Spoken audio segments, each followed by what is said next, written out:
السلام علیکم ورحمۃ اللہ وبرکاتہ۔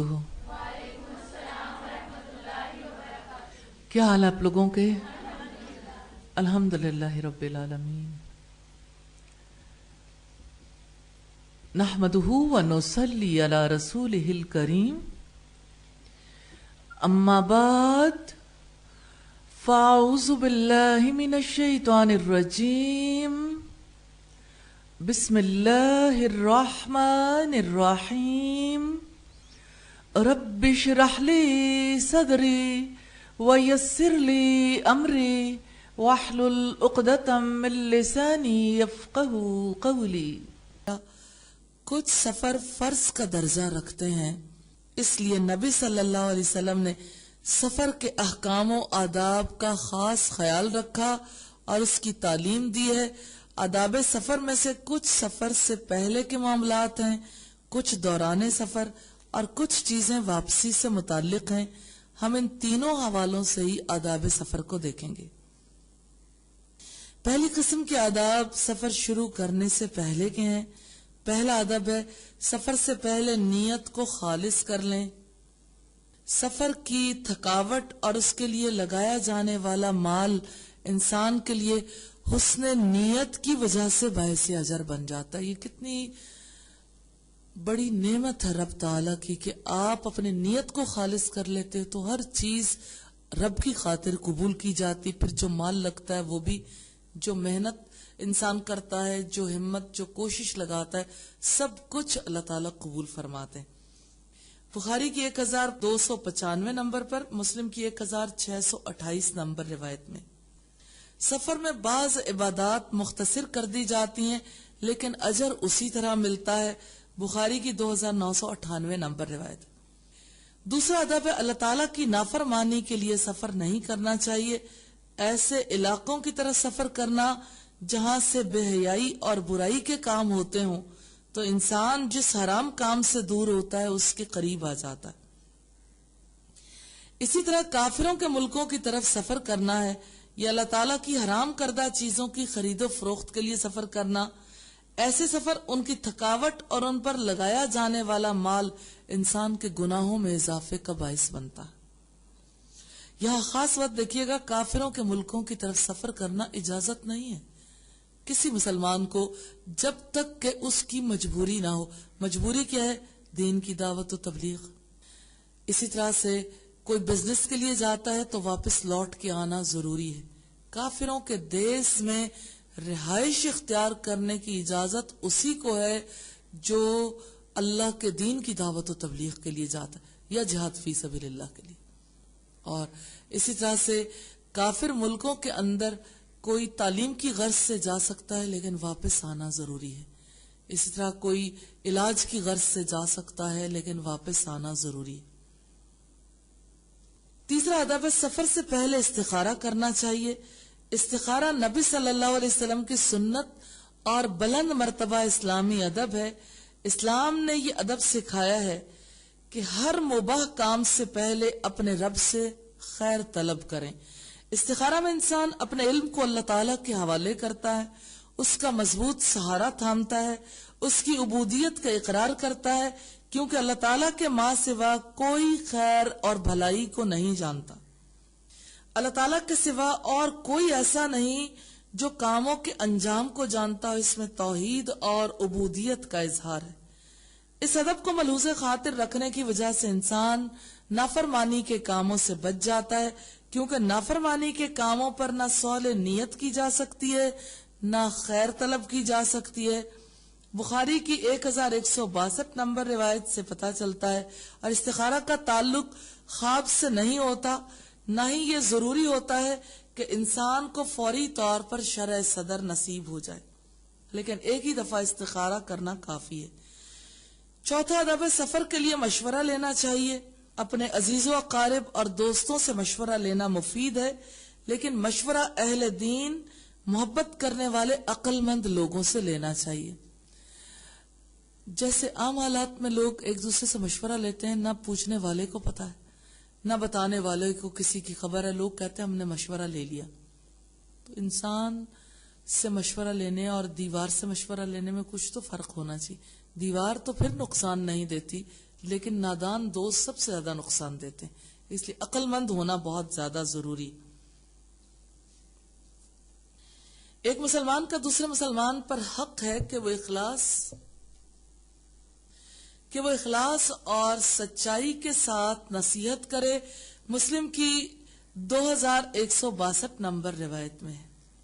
5واں ادب ہے لوگوں کے حقوق ادا کر کے نکلنا چاہیے. سفر میں چونکہ مشقت ہوتی ہے، خطرات لاحق ہوتے ہیں، اس لیے لوگوں کے حقوق کی ادائیگی سے انسان کو اپنی پشت ہلکی کر لینی چاہیے. جس شخص کے ذمے قرض یا امانت کی ادائیگی یا کسی کا کوئی حق دینا ہو تو وہ سفر سے قبل ادا کرے، کیونکہ ممکن ہے کہ سفر سے واپسی پر نہ ہو سکے. نبی صلی اللہ علیہ وسلم نے ہجرت کے موقع پر امانتوں کی ادائیگی کے لیے حضرت علی کو اپنے پیچھے چھوڑا تھا. النساء کی آیت نمبر 58 سے پتہ چلتا ہے.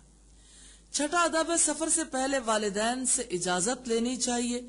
والدین کی رضا جس مباح کام میں شامل ہو جاتی ہے اس میں برکت ہوتی ہے اور ان کی ناراضگی سے نقصان واجب ہو جاتا ہے.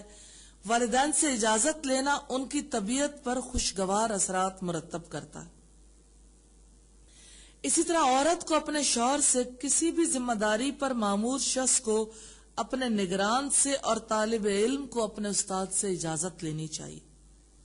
7واں ادب ہے سفر سے پہلے وصیت کرنی چاہیے. بخاری کی 2738 نمبر روایت سے پتہ چلتا ہے اور یہ روایت مسلم میں بھی موجود ہے.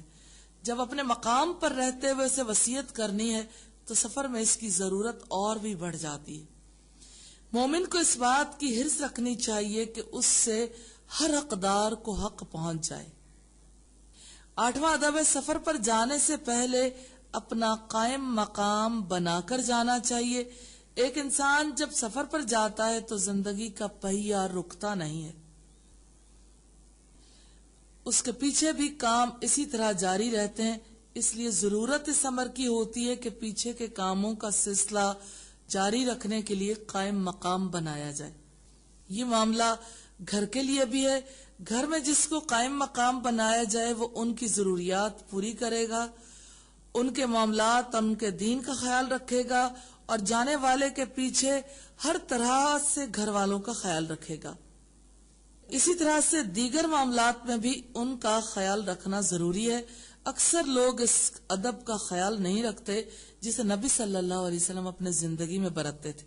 آپ صلی اللہ علیہ وسلم جہاد پہ جانے والوں کے پیچھے ان کے جانوروں کا دودھ بھی دھو دیتے تھے. گھروں میں جاتے تھے اور پوچھتے تھے کوئی کام تو نہیں ہے، کسی قسم کی ہیلپ تو نہیں چاہیے، حالانکہ آپ کی ان سے خون کی کوئی رشتہ داری نہیں تھی. لیکن دین کی رشتہ داری بھی اتنی بڑی ہے، جہاں کہیں کوئی سفر کے لیے جائے تو باقی لوگوں کو اس چیز کا خیال رکھنا چاہیے. 9واں ادب ہے گھر والوں کے لیے اپنی عدم موجودگی میں مال کا انتظام کر کے جانا ضروری ہے. کہیں ایسا نہ ہو کہ وہ بعد میں قرض لینے کے لیے مجبور ہو جائیں یا اپنی ضروریات کو پورا کرنے کے لیے محتاج ہو جائیں. 10واں ادب ہے حلال ذریعے سے سفر خرچ حاصل کرنا چاہیے. حلال میں برکت ہے اور اسی میں مسلمان کے لیے اجر ہے. اسی سے دعائیں قبول ہوتی ہیں، جبکہ حرام روزی کی وجہ سے دعائیں قبول نہیں ہوتی.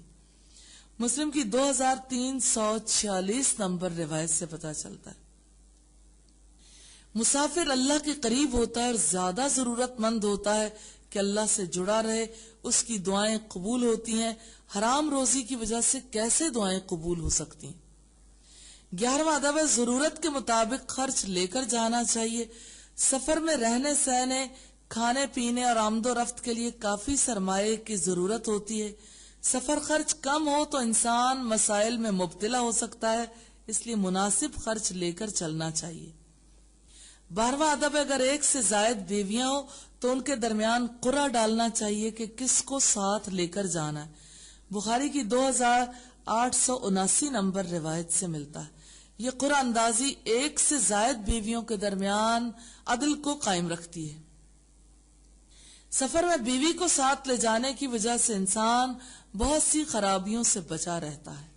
سفر اچھے ساتھیوں کے ساتھ کرنا چاہیے. نبی صلی اللہ علیہ وسلم نے اکیلے سفر کرنے سے روکا. بخاری کی 2998 نمبر روایت سے پتہ چلتا ہے۔ سفر میں انسان کی گاڑی خراب ہو سکتی ہے، حادثہ پیش آ سکتا ہے، جبکہ دوستوں کی موجودگی سے انسان کو حوصلہ ملتا ہے اور اس کی مصیبت ہلکی ہو جاتی ہے۔ پھر جن کاموں میں مشورے کی ضرورت ہوتی ہے اس کے لیے آسانی ہو جاتی ہے۔ جب انسان اکیلا ہوتا ہے تو شیطان اس سے کھیلتا ہے یا اس کو وسوسوں میں مبتلا کرتا ہے، پھر وہ نافرمانی کے کام کرتا ہے۔ اس لیے گھر والوں یا صالح دوستوں کا ساتھ ضروری ہے۔ اگر کسی کو برے دوستوں کے ساتھ رہنا پڑے تو وہ اس کو برے کام کرنے کی ترغیب دلاتے ہیں، برائی کو اس کے سامنے خوش نما بنا کر دکھاتے ہیں اور اس کا خرچ بڑھوا دیتے ہیں۔ سفر میں لوگوں کے اخلاق و کردار نمایاں ہوتے ہیں۔ ابو داؤد کی روایت ہے 2607 نمبر پر، بخاری کی روایت ہے 2998 نمبر پر۔ 14واں ادب ہے سفر کرنے والوں کو اپنے میں سے امیر منتخب کر لینا چاہیے۔ یہ اسلام کا بڑا اہم ادب ہے۔ اس کے منافع کو اللہ ہی جانتے ہیں۔ یہ چناؤ سب کے مشورے سے ہونا چاہیے۔ منتخب ہونے والا شخص قیادت کے فرائض کو انجام دے گا۔ ابو داؤد کی 2608 نمبر روایت ہے۔ کتنے ہی لوگ باہم جھگڑتے ہیں، اختلاف کرتے ہیں، اس لیے امیر کو دینی اور عقلی اعتبار سے افضل ہونا چاہیے تاکہ وہ اپنے علم اور حلم کی وجہ سے ان کے درمیان صلح کروا سکے اور تمام امور زیادہ بہتر طریقے سے دیکھ سکے۔ 15واں ادب ہے امیر کی اطاعت کو لازم پکڑنا چاہیے اور امیر کی اطاعت اللہ کی اطاعت کے دائرے میں ہوگی، کیونکہ اللہ تعالیٰ کی نافرمانی میں کسی کی اطاعت نہیں۔ صحیح الجامع کی روایت ہے 7520، مسند احمد کی روایت ہے 1065 نمبر پر۔ 16واں ادب ہے امیر کو مسافروں سے مشورہ لے کر فیصلے کرنے چاہیے، آل عمران کی 159 نمبر روایت ہے۔ اور 17واں ادب ہے عورت ایک دن رات کا سفر محرم کے بغیر نہیں کر سکتی، بخاری کی 1088 نمبر روایت ہے اور مسلم کی 3266 نمبر روایت ہے۔ عورت سفر میں عام حالات کی نسبت زیادہ کمزور ہوتی ہے، اس لیے اس کے ساتھ محرم کا ہونا ضروری ہے۔ محرم سے مراد باپ، بھائی، بیٹا، رضائی بھائی وغیرہ ہیں۔ اس سے مراد بہنوئی، دیور، جیٹھ، چچا زاد، پھوپھی زاد، خالہ زاد اور ماموں زاد بھائی نہیں ہیں، ان کے ساتھ سفر کرنا درست نہیں ہے۔ 18واں ادب ہے سفر کے لیے جمعرات کے دن کا انتخاب کرنا سنت ہے، بخاری کی 2949 نمبر روایت سے پتہ چلتا ہے، اور سفر صبح کے وقت شروع کرنا چاہیے، ترمذی کی 1212 نمبر روایت سے پتہ چلتا ہے۔ سفر کے لیے مناسب ذریعہ اختیار کرنا چاہیے۔ سفر کے لیے گاڑی یا دوسرے ذرائع اپنی استطاعت اور ضرورت کے مطابق اختیار کرنے چاہیے، کیونکہ اگر انسان درست ذریعہ منتخب نہ کرے تو بہت سے اہم کام انجام دینے کے قابل نہیں رہتا۔ 20واں ادب ہے گھر والوں اور دوستوں سے الوداعی ملاقات کرنی چاہیے اور انہیں یوں دعا دینی چاہیے، استودعکم اللہ الذی لا تضیع ودائعہ، ابن ماجہ کی روایت ہے 2825، میں تمہیں اللہ کے سپرد کرتا ہوں کہ جس کے سپرد کی ہوئی کوئی چیز ضائع نہیں ہوتی۔ 21واں ادب ہے مسافر کو الوداع کہتے ہوئے یہ دعا دینی چاہیے، استودع اللہ دینک و امانتک و خواتیم عملک، ترمذی کی 3443 نمبر روایت۔ سفر کے آداب دیکھیں گے۔ پہلا ادب ہے گھر سے نکلتے وقت یہ دعا پڑھنی چاہیے، بسم اللہ توکلت علی اللہ لا حول ولا قوة الا باللہ، ابو داؤد کی روایت ہے 5095۔ اللہ تعالیٰ کے نام سے سفر شروع کرتا ہوں، اسی پر میں نے توکل کیا ہے اور اس کے سوا کسی کو ہٹانے اور کام کرانے کی اجازت نہیں ہے۔ دوسرا ادب ہے سواری خواہ جہاز ہو یا کشتی، ریل ہو یا گاڑی یا کسی جانور کی سواری، انسان کو آغاز میں یہ دعا پڑھنی چاہیے، سبحان الذی سخر لنا ھذا وما كنا له مقرنین وإنا إلى ربنا لمنقلبون، ابو داؤد کی روایت ہے 2602، ترمذی کی روایت ہے 3464۔ پاک ہے وہ ذات جس نے اس کو ہمارے لیے تابع کیا اور ہم خود اس کو تابع کرنے والے نہ تھے، اور بلا شبہ ہم اپنے رب کی طرف واپس جانے والے۔ تیسرا ادب ہے دعائے سفر۔ جب سواری چل پڑے تو اللہ تعالیٰ سے وہی دعا کریں جو رسول اللہ کیا کرتے تھے، اللہم انا نسألک فی سفرنا ھذا البر والتقوی ومن العمل ما ترضى اللہم ہون علینا سفرنا ھذا واطوی عنا بعدہ اللہم انت الصاحب فی السفر والخلیفۃ فی الاہل اللہم انی اعوذ بک من وعثاء السفر وکآبۃ المنظر وسوء المنقلب فی المال والاہل۔ مسلم کی 3275 نمبر روایت ہے۔ اللہ ہم تجھ سے اپنے سفر میں نیکی اور تقوی کا اور ایسے عمل کا جسے تو پسند کرتا ہے سوال کرتے ہیں۔ اے اللہ اس سفر کو ہم پر آسان کر دے، اس کی دوری کو لپیٹ دے۔ اے اللہ تو ہی سفر میں ہمارا ساتھی ہے اور گھر والوں کا نگران ہے۔ اے اللہ سفر کی سختی سے، برے مناظر سے اور واپسی پر مال اور گھر میں بری تبدیلی سے میں تیری پناہ مانگتا ہوں۔ چوتھا ادب ہے جب بلندی کی طرف چڑھیں تو تکبیر کہنی چاہیے اور جب نیچے اتریں تو تسبیح کہنی چاہیے۔ بخاری کی روایت ہے 2993 نمبر پر۔ پانچواں ادب ہے مسافروں کو آپس میں تعاون کرنا چاہیے۔ المائدہ کی آیت نمبر 2 ہے، یہ تعاون امیر غریب کے ساتھ، طاقتور کمزور کے ساتھ کرے گا، اس تعاون سے سفر آسان ہو جاتا ہے۔ مسلم کی 4517 نمبر روایت ہے، یہ تعاون زائد کھانے، زائد سواری، زائد بستر ہر حوالے سے ہونا چاہیے۔ گھر سے نکلتے وقت کی دعا، الوداع کہتے ہوئے اور پھر الوداع کہنے کی دعا اور سفر کی دعا کتنی پیاری ہے نا۔ اس دعا میں دیکھیں نیکی اور تقوی کا سوال ہے، ایسے عمل کا جسے آپ پسند کریں، سفر آسان کر دے، دوری لپیٹ دے، تو سفر میں ہمارا ساتھی ہے، گھر والوں کا نگران ہے، سفر کی سختی سے بچا لے، برے مناظر سے، واپسی پر مال اور گھر میں بری تبدیلی سے۔ کون سی بات رہ گئی؟ یعنی کمپریہنسو دعا ہے، الحمدللہ۔ چھٹا ادب ہے سفر کے دوران آرام کر لینا چاہیے۔ طویل سفروں میں سواری اور سوار دونوں کو آرام کی ضرورت ہوتی ہے۔ انسان اس دوران اپنے کھانے پینے کی ضروریات بھی پوری کر لیتا ہے اور کچھ آرام کر لینے سے بدن کو راحت ملتی ہے۔ مسلم کی 3840 نمبر روایت سے پتہ چلتا ہے سفر کی مشقت سے بچنے کے لیے مفید ہے اگر رات آ جائے تو رات کو کچھ دیر نیند لے لینی چاہیے۔ مسلم کی 1565 نمبر روایت سے پتہ چلتا ہے بہت سے لوگ کہتے ہیں ہمیں تو نیند ہی نہیں آتی، تو یہ کہہ کے بھی سونا نہیں چاہتے، تو اگر پوری رات کا سفر ہے آرام کر لینے میں کوئی حرج کی بات نہیں ہے۔ ساتواں ادب ہے دوران سفر اللہ تعالیٰ سے دنیا و آخرت کی بھلائی کے لیے دعائیں کرنی چاہیے کیونکہ سفر میں دعائیں قبول ہوتی ہیں۔ ترمذی کی 1905 نمبر روایت۔ آٹھواں ادب ہے کسی مقام پر اترتے وقت کوئی تکلیف پیش آ سکتی ہے، کوئی موذی جانور یا کوئی اور تکلیف دہ صورتحال پیدا ہونے سے بچنے کے لیے اللہ تعالیٰ کی پناہ مانگ لینی چاہیے۔ نواں ادب ہے دوران سفر آرام کے لیے رکیں تو سب کو اکٹھے رہنا چاہیے۔ رسول اللہ صلی اللہ علیہ وسلم کے دور میں ایسا ہوتا تھا کہ لوگ مختلف وادیوں میں پھیل جاتے تھے۔ آپ نے فرمایا تمہارا ان وادیوں اور گھاٹیوں میں بکھر جانا شیطان کی طرف سے۔ ابو داؤد کی روایت ہے 2628 نمبر پر۔ یہ رسول اللہ صلی اللہ علیہ وسلم کی عظیم سنت ہے، اس میں خیر کثیر ہے، اس کو ضرور اختیار کرنا چاہیے۔ 11واں ادب ہے راستوں کے درمیان آرام نہیں کرنا چاہیے۔ سڑکوں پر گاڑیاں چلتی ہیں اور عام راستوں پر لوگ چلتے ہیں۔ جن راستوں پر لوگ چلتے ہیں اور کھاتے پیتے ہیں وہاں حشرات الارض وغیرہ آ جاتے ہیں۔ جنگلوں میں راستوں پر اور جانوروں کے آنے کا خطرہ ہوتا ہے، اس لیے راستوں کے درمیان آرام نہیں کرنا چاہیے۔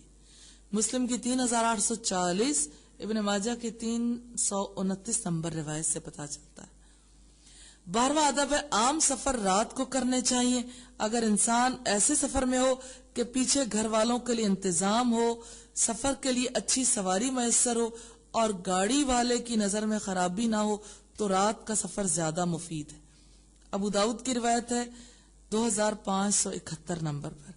اور 13واں ادب ہے رات کے ابتدائی حصے میں سوئیں تو بازوؤں پر سر رکھ کر سوئیں، اور اگر رات کے آخری پہر آرام کریں تو بازو کھڑا کر کے ہتھیلی پر سر رکھ لینا چاہیے، کیونکہ نبی صلی اللہ علیہ وسلم کو صبح فجر کی نماز مس ہو جانے کا اور اگر تہجد پڑھنی ہوتی تو اس کے مس ہو جانے کا خطرہ ہوتا تھا. تو سر رکھ کے اس لیے لیٹنا چاہیے ہتھیلی پر کہ غفلت کی وجہ سے صبح کی نماز وقت پر ادا کرنی مشکل ہوگی. 14واں ادب ہے مسافر کو اپنا وقت ذکر اور اطاعت میں گزارنا چاہیے. مسافر کو دوران سفر جتنی فرصت میسر آتی ہے اسے غنیمت سمجھنا چاہیے اور اس سے فائدہ اٹھانا چاہیے. ایسے وقت میں تلاوت قرآن مجید، ذکر، ارد گرد کے ماحول پر غور و فکر، اپنے ساتھیوں سے حسن سلوک اور حسب استطاعت نماز پڑھنی چاہیے. ابو داؤد کی 2551 نمبر روایت. انسان جس مقام پر بھی ہو اسے اچھے اثرات چھوڑنے چاہیے تاکہ زمین ہمارے حق میں گواہی دے. الزلزال کی 4 اور 5 اور یاسین کی 12 نمبر آیت سے پتہ چلتا ہے. اللہ تعالیٰ کا کثرت سے ذکر کرنے کی وجہ سے انسان کو ملائکہ کی محبت نصیب ہوتی ہے. یہ فرق ہے سفر کے دوران تلاوت سننے اور کرنے میں اور دینی مصروفیات میں مشغول رہنے اور گانے اور میوزک سننے اور نافرمانی کے دوسرے کاموں میں مشغول رہنے میں. اگر اس دوران کوئی حادثہ پیش آ جائے تو انسان کا خاتمہ کن کاموں میں اور انجام کیا ہوگا بھلا کون ناشنا ہے. 15ویں بات ہے نافرمانی کے چھوٹے بڑے کاموں سے ہر وقت دور رہنا چاہیے، لیکن خاص طور پر سفر کے دوران شیطان زیادہ شدت سے نافرمانیوں میں مبتلا کرنے کی کوشش کرتا ہے. جبکہ کسی ملک یا شہر میں اس کو کوئی نہ جانتا ہو تو انسان کے لیے کسی برائی میں مبتلا ہو جانا آسان ہو جاتا ہے. کتنے ہی لوگ سفر کے لیے نکلتے ہیں تو اپنے گھروں میں لہو و لعب اور فساد کے کام کر کے لوٹتے ہیں، اپنا مال اور اپنا وقت لگا کر اللہ تعالیٰ کی نافرمانیاں کرتے ہیں. یہ اس شخص کا حال ہے جس کو لوگوں سے حیا آتی ہے مگر رب سے نہیں آتی. اللہ رب العزت کا حق یہ ہے کہ ہمیشہ اس کی اطاعت کی جائے، چاہے انسان دوستوں کے درمیان ہو یا تنہا، اپنے شہر میں ہو یا سفر میں. رب تو ہر جگہ موجود ہی ہے. 16واں ادب ہے گھر والوں سے محبت کے اظہار کے لیے، ان کے دلوں میں خوشی کو داخل کرنے کے لیے اور ان کے ساتھی کے گھر سے دور رہنے کے بدلے کے طور پر تحائف دینے چاہیے. الادب المفرد 594. چھوٹے چھوٹے تحائف بھی بہت زیادہ فائدہ دیتے ہیں، اور سفر کے دوران انسان اگر گھر والوں کو خوش کرنے کا بھی اہتمام کرے کتنی اس کی لائف بیلنسڈ ہو جاتی ہے. سفر سے واپسی کے آداب ہیں. پہلا ادب ہے گھر واپسی میں جلدی کرنی چاہیے. بخاری کی 1804 نمبر روایت سے پتہ چلتا ہے جو ہی ضرورت پوری ہو انسان کو واپسی میں دیر نہیں کرنی چاہیے. دوسرا ادب ہے طویل عرصے کے بعد گھر آنا ہو تو رات کو واپسی نہیں ہونی چاہیے. نبی صلی اللہ علیہ وسلم نے اس سے منع فرمایا. بخاری کی 1801 نمبر روایت سے پتہ چلتا ہے اگر گھر والوں کو پہلے سے خبر دے دی ہو یا ٹیلی فون کر دیا ہو اور وہ انتظار میں ہو تو پھر کوئی حرج کی بات نہیں. تیسرا ادب ہے گھر والوں کو لوٹنے کی اطلاع دینی چاہیے، خواہ کسی بھی ذریعے سے دی جائے، فون پر یا بنفس نفیس بتا کر گئے ہوں کہ فلاں دن فلاں وقت پر واپسی ہوگی. اطلاع دینے سے گھر والے ذہنی طور پر تیار رہتے ہیں اور یہ چیز خوشی کا باعث بنتی ہے. بخاری کی 5247 اور مسلم کی 1468 نمبر روایت سے پتہ چلتا ہے. چوتھا ادب ہے واپس آتے ہوئے یہ ذکر بار بار کرنا چاہیے. آئیبون تائیبون عابدون لربنا حامدون. بخاری کی 6385 نمبر روایت ہے ہم واپس آنے والے ہیں، توبہ کرنے والے ہیں، اپنے رب کی عبادت کرنے والے اور تعریف کرنے والے. پانچواں ادب ہے مسافر کا واپسی پر اچھا استقبال کرنا چاہیے، خاص طور پر جب وہ کافی عرصے کے بعد آ رہا ہو۔ مسلم کی 6268 نمبر روایت میں ہے۔ یہ خوبصورت اسلامی ادب ہے، کتنے کم لوگ اس سے واقف ہیں۔ چھٹا ادب ہے واپسی پر مسافر سے گلے ملنا چاہیے، مجموع الزوائد کی روایت ہے، والیوم 8 پیج 36۔ اس سے مسافر کی واپسی پر سب کی خوشی کا اظہار ہوتا ہے اور مسافر کے دل میں خوشی اور سرور داخل ہوتا ہے۔ ساتواں ادب ہے سفر سے واپسی پر گھر جانے سے پہلے مسجد میں جانا چاہیے اور وہاں 2 رکعت نماز ادا کرنی چاہیے۔ بخاری کی روایت ہے 4418 نمبر پر اور مسلم کی روایت ہے 2016 نمبر پر۔ یہ نبی صلی اللہ علیہ وسلم کی عظیم سنت ہے جس کو بہت کم مسلمان آج کے دور میں جاری رکھے ہوئے ہیں۔ ان کے لیے بڑی برکت ہے جنہوں نے اس طریقے کو اختیار کیا ہوا ہے۔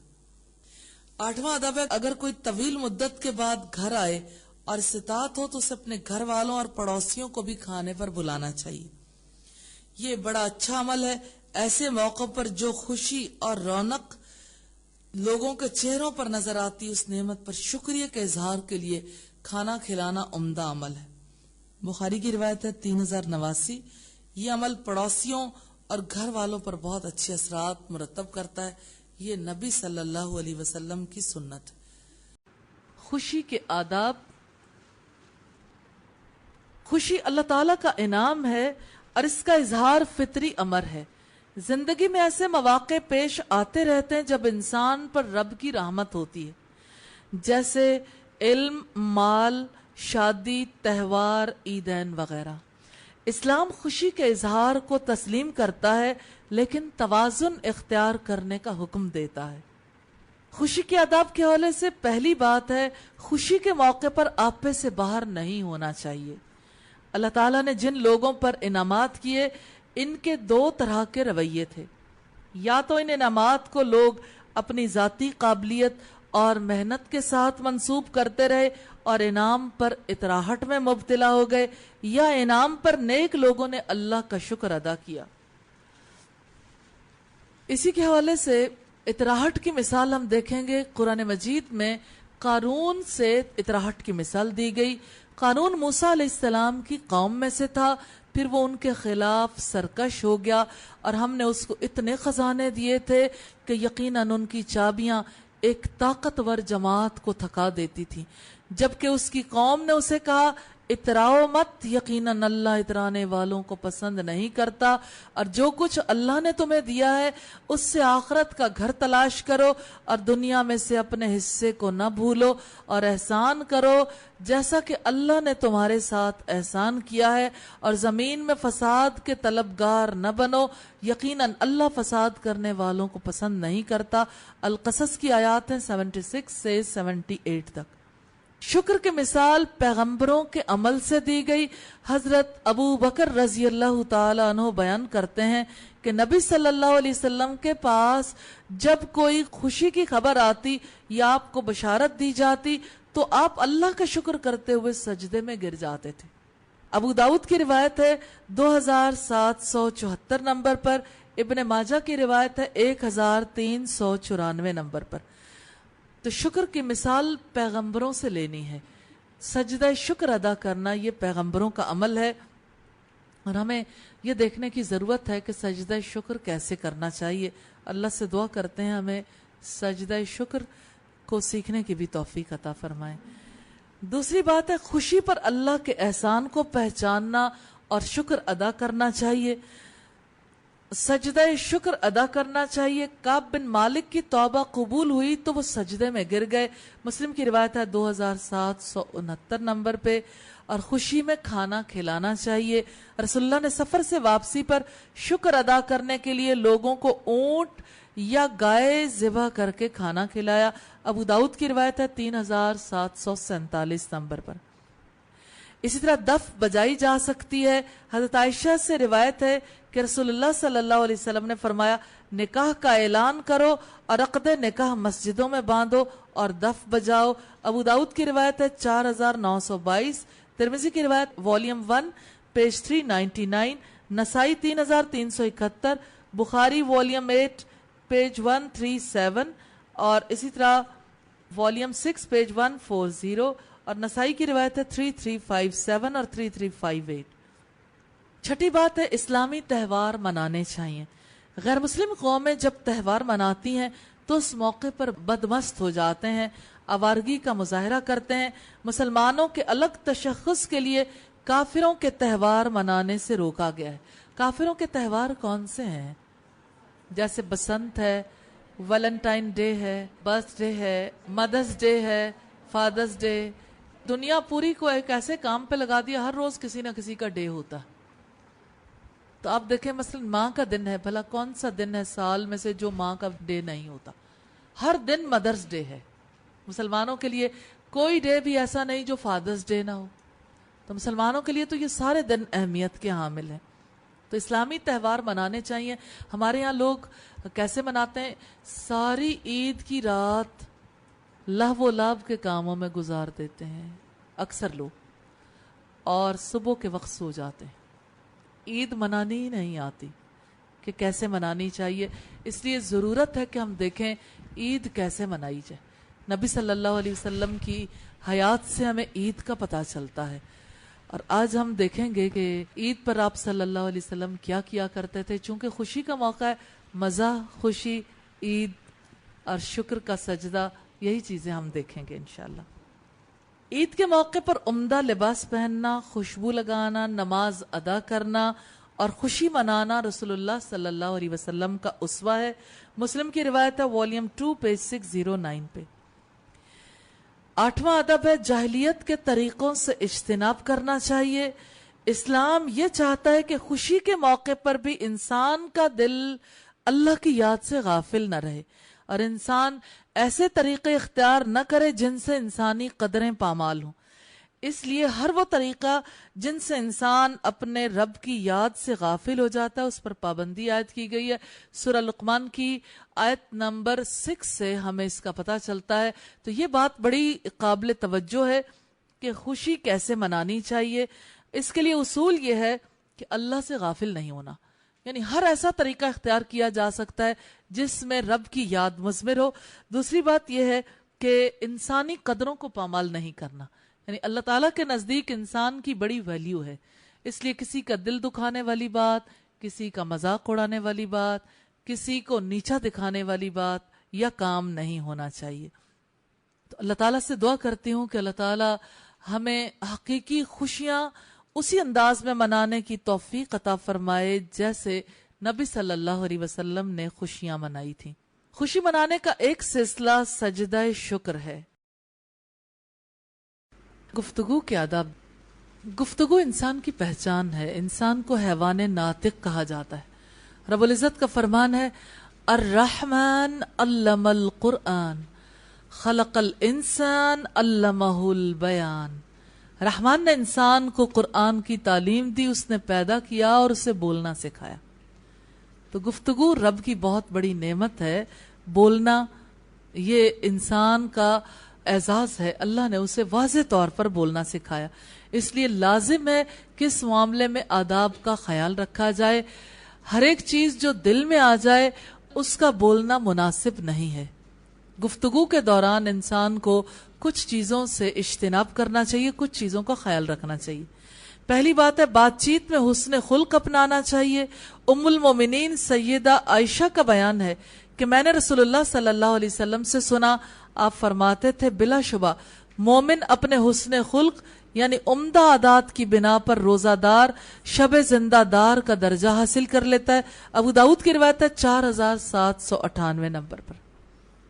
دوسری اہم بات ہے بیہودہ گوئی سے بچنا چاہیے۔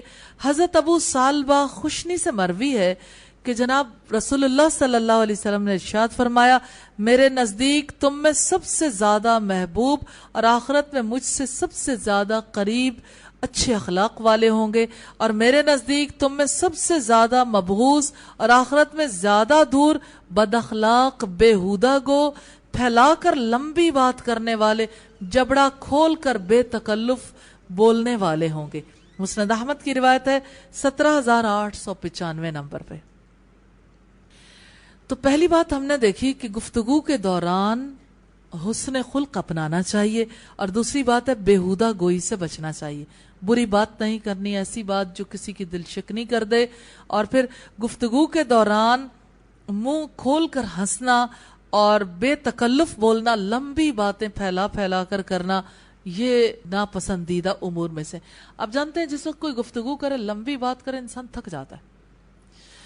کئی لوگ ایسی بات کرتے ہیں پتہ ہی نہیں چلتا شروع کہاں سے ہوئی تھی، اب ختم کب ہوگی. نہ شروع کا پتہ چلتا ہے نہ ختم ہونے کا. وہ اپنی ساری تنہائی کی بھڑاس آ کے ان لوگوں پہ نکال دیتے ہیں جو تنہائی چاہتے ہیں. یعنی دوسروں کے مقابلے میں انہیں بھی تنہائی کی کبھی ضرورت ہو سکتی. تو جب گفتگو کریں، گفتگو سے بوجھ کسی کے کندھے پہ نہ لاد دیں. اتنی لمبی بات چیت نہیں کرنی چاہیے. اسی طرح تیسری اہم بات ہے گفتگو صاف اور واضح ہونی چاہیے. ام المؤمنین سیدہ عائشہ بیان کرتی ہیں کہ رسول اللہ کی گفتگو اس قدر واضح ہوا کرتی تھی کہ ہر سننے والا اسے سمجھ لیتا تھا. ابو داؤد کی روایت ہے 4839 نمبر پہ. چوتھی بات ہے برتاؤ میں بھی نرمی اختیار کرنی چاہیے. حضرت ابو ذر سے روایت ہے رسول اللہ صلی اللہ علیہ وسلم نے فرمایا لوگوں کے ساتھ نیک خلقی کے ساتھ پیش آؤ. جامع ترمذی کی روایت ہے 1987. تو برتاؤ میں بھی نرمی، گفتگو صاف اور واضح ہو، بیہودہ گوئی سے بچنا چاہیے، حسن خلق اپنانا چاہیے. پانچویں بات ہے بات کرتے وقت خیال رکھنا چاہیے کہ میری بات میں اللہ کی رضامندی شامل ہو. حضرت ابو ہریرہ سے روایت ہے رسول اللہ صلی اللہ علیہ وسلم نے فرمایا بندہ اللہ کی رضامندی کی بات کرتا ہے، اس کی طرف اس کی توجہ بھی نہیں ہوتی، لیکن اللہ تعالیٰ اس کی وجہ سے اس کے کئی درجے بلند فرما دیتا. اور بندہ اللہ کی ناراضگی والی بات کرتا ہے جس کی طرف اس کا دھیان بھی نہیں ہوتا، لیکن اس کی وجہ سے وہ جہنم میں جا گرتا ہے. بخاری کی روایت ہے 6478 نمبر پر. چھٹی بات ہے خندہ پیشانی اور خوش روی اختیار کرنی چاہیے. حضرت ابو ذر سے روایت ہے کہ نبی کریم صلی اللہ علیہ وسلم نے مجھ سے ارشاد فرمایا نیکی میں کسی بھی چیز کو حقیر نہ سمجھو، اگرچہ تو اپنے بھائی سے خندہ پیشانی یعنی خوش روئی سے ملے. مسلم کی روایت ہے 6690، بخاری کی روایت ہے 6023. اچھا یہ بتائیے کہ جب کسی سے بات کرتے ہیں تو خندہ پیشانی یعنی کھلے دل کے ساتھ انسان ملے تو انسان کا چہرہ ویلکم کرنے کے لیے ایک نمونہ بن جاتا ہے. ساتویں بات یہ کہ لڑائی جھگڑا چھوڑ دینا چاہیے. حضرت ابو امامہ سے مروی ہے رسول اللہ نے ارشاد فرمایا میں اس شخص کے لیے جنت کے اطراف میں ایک مکان کا ذمہ دار ہوں جو کہ لڑائی جھگڑا چھوڑ دے اگرچہ وہ شخص حق پر ہو، اور میں اس شخص کے لیے ذمہ دار ہوں جنت کے درمیان میں ایک مکان کا جو کہ جھوٹ چھوڑ دے اگرچہ دل لگی یا جھوٹ موٹ اور مذاق سے ہو. میں ذمہ دار ہوں جنت کی بلندی میں ایک مکان کا اس کے لیے جس کے اخلاق عمدہ ہوں. ابو داؤد کی روایت ہے 4800، جس سے ہمیں پتہ چلتا ہے کہ اخلاق کی عمدگی اور سچائی پر قائم رہنا اور اسی طرح سے لڑائی جھگڑے کا چھوڑ دینا یہ اخلاق کی بھی ضرورت ہے اور آداب کا خیال رکھنے کے لیے بھی ضروری ہے. تو گفتگو کے حوالے سے ہم نے چند باتیں دیکھی ہیں. اصل چیز ہے عمل، کیونکہ گفتگو کی جانے والی چیز ہے، صرف پڑھنے والی چیز نہیں ہے. تو گفتگو کا سلیقہ سیکھنا چاہیے، اپنی گفتگو سے کسی کو تکلیف نہیں پہنچانی چاہیے اور گفتگو میں دل شکنی کی باتیں نہ ہوں. دل شکنی کی باتیں میرا خیال ہے یہ اتنی طویل فہرست ہے ہر ایک کے پاس دل شکنی کی باتوں کی، اسے سمجھانے کی ضرورت نہیں. مثلا ایک خاتون کسی خاتون کے پاس گئی، انہوں نے مجھے بتایا کہ خاتون نے آ کے کہا کہ میرے حالات بہت زیادہ مالی خراب ہیں اور آپ میری مدد کر دیجئے. تو خاتون کے دل میں بہت ترس آیا، اس نے آگے بڑھ کے ہیلپ کر دی. وہ خاتون ابھی بیٹھی تھی تو جس خاتون نے ہیلپ کی تھی وہ بیٹھ کے اپنا پڑھنے لگ گئی. اب جب وہ پڑھ رہی تھیں تو دوسری خاتون کہتی ہیں کہ آپ لوگ ویسے تو یعنی نیکی کی کتابیں پڑھتے، اچھی باتیں پڑھتے ہیں اور یوں آپ کو پتہ ہی نہیں کہ نیکیاں کیسے کرتے ہیں. اب یہ یعنی یہ اللہ کی خاطر بات پی جا سکتی، برداشت کی جا سکتی، ورنہ جس کسی نے دوسرے کی مدد کے لیے ٹھیک ٹھاک اماؤنٹ نکال کر دی ہو اس کے لیے کتنا مشکل ہو جاتا ہے اس بات کو برداشت کرنا کہ میں نے تو یعنی حسن سلوک کرنے کی کوشش کی اور دوسرے کو اس بات کا احساس ہی نہیں ہو رہا یعنی اس کے ساتھ کیا اس نے معاملہ کیا گیا، وہ تانوں پہ تانے دیتا چلا جا رہا ہے. ہمارے ہاں تو گفتگو کا سلیقہ اسی طرح سے، مثلاً کوئی شخص انتہائی دور کا سفر کر کے آیا اور ملاقات کے لیے آیا ہے، اس کی آمد پر بڑھ کے آگے ریسیو کرتے ہیں، گلے سے بھی لگاتے ہیں اور کہتے ہیں آج آپ کیسے بھول گئے. اب آپ دیکھیے آنے والا کیا سوچے گا کہ واقعی بھولے ہی رہتے تو اچھا تھا. اور پھر یہ ہے کہ یعنی مستقل کافی منٹس تک یہ کراس ٹاک ہوتی رہتی، ادھر سے ادھر، ادھر سے ادھر. یعنی ملے تھے محبت کے لیے، اور اس بات کی جواب دہی مہمان کے لیے مشکل ہو جاتی کہ میں آیا کیوں. اور گھر والے اپنی محبت میں بات چیت کر رہے ہوتے ہیں. تو گفتگو میں احتیاط بہت زیادہ ضروری ہے. رسول اللہ صلی اللہ علیہ وسلم نے فرمایا المسلم من سلم المسلمون من لسانہ و یدہ. مسلمان وہ ہے جس کی زبان اور ہاتھ سے دوسرے مسلمان محفوظ رہیں. تو حفاظت بہت زیادہ ضروری ہے. اللہ سے دعا ہے ہمیں گفتگو کے آداب اپنانے کی توفیق عطا فرمائے. توفیق. مزاح کے آداب. حضرت صہیب بن سنان رومی رضی اللہ تعالی عنہ سے روایت ہے، انہوں نے فرمایا میں نبی صلی اللہ علیہ وسلم کی خدمت میں حاضر ہوا جبکہ آپ کے سامنے روٹی اور کھجوریں تھیں. آپ نے فرمایا آئیے تناول فرمائیے. میں نے کھجوریں کھانا شروع کر دیں. نبی صلی اللہ علیہ وسلم نے فرمایا تم کھجوریں کھا رہے ہو حالانکہ تمہاری آنکھ دکھتی ہے. میں نے کہا میں دوسری طرف سے چبا رہا ہوں. رسول اللہ صلی اللہ علیہ وسلم مسکرا دیے. یہ ابن ماجہ کی روایت ہے 3443. حالانکہ کھجوروں کا اثر تو کھانے کے بعد ہوتا ہے نا، تو آنکھ رائٹ سائڈ کی اگر دکھتی ہے بائیں طرف سے کھا لیا تو یعنی ایک مزاح کی کیفیت پیدا ہو گئی. اور یہ کتنا فطری قسم کا مزاح ہے نا. اب کھجوریں کھانے کو بہت دل کر رہا ہے، کوئی اور جواب نہیں دیا جاتا، تو بہت بہت پیارا سلسلہ ہے.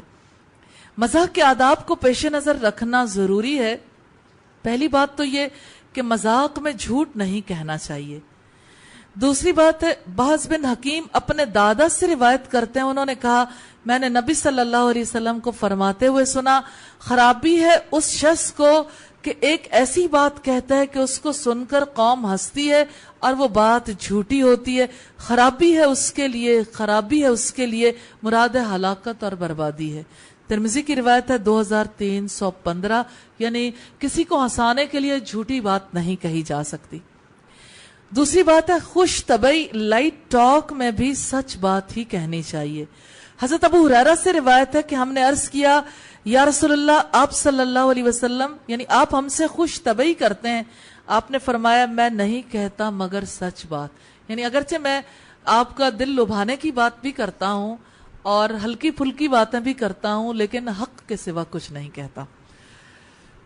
حضرت انس سے مروی ہے کہ ایک آدمی نبی صلی اللہ علیہ وسلم کے پاس آیا، کہنے لگا اے اللہ کے رسول مجھے کوئی سواری عنایت فرمائیں.